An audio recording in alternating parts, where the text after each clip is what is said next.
When I see that Blinken and Netanyahu, according to Washington Post, are having a discussion in the war room to say that Muslims retweeting on social media is breaking the algorithms and forcing people to change their minds on Palestine and Israel. Ya ibadallah, the US Secretary of State and Netanyahu are sitting in the war cabinet talking about you. Tell me, ya ibadallah, what is the power that they saw in you that you cannot see in yourself?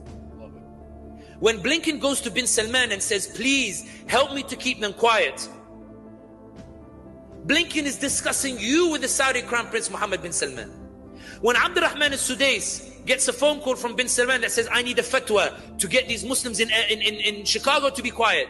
And he says, Ya ibadallah, make dua for Gaza, but don't talk about it and don't talk about things that you don't know, because you might turn against your ruler, and obey your ruler, and obey the scholars like me who he has appointed. Who's he targeting? What is the power that he fears that he has to mobilize Abdurrahman al-Sudais to resist? What is the power that he fears? It's you. Tell me, what is the power he sees in you that you cannot see in yourself? Tell me, when Blinken goes to Netanyahu and says to Netanyahu, help me to help you, because public opinion is shifting, because these Muslims won't be quiet. They keep talking about Palestine because their Prophet Muhammad sallallahu alayhi wasallam said that to speak out is an elevated form of resistance.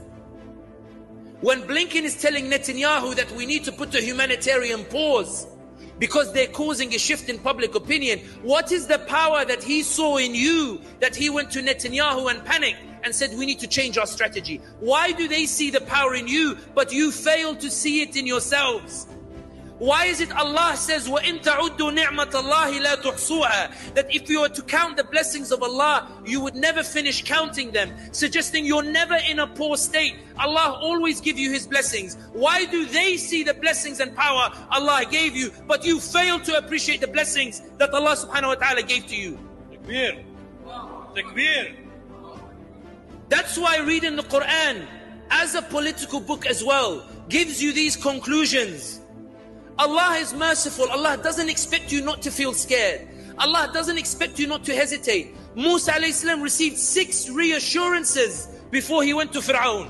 He needed to talk to Allah, then see 2 large signs. Then he said, I have a stutter. Allah said, don't worry. Then he said, send Harun. He said, I'll send Harun. Then he said, we're still scared. Allah says, لا تخافا إنني معكم أسمع وأرى. Then when Musa stands between the magicians and everybody is taunting him and the magicians are goading him and Pharaoh is threatening to kill him, Musa feels fear despite having spoken to Allah. Allah doesn't say it's shameful to feel fear. Allah says it's shameful to feel fear and conclude that you should do nothing.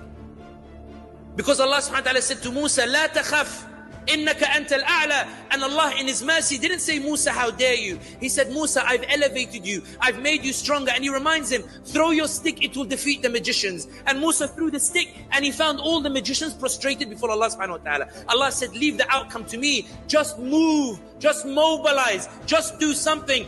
Show me that you appreciate the power that Allah has given you. When Allah says, اعملوا آل داود شكرا, people of Dawood, show me your thanks through your actions. اعملوا آل داود شكرا.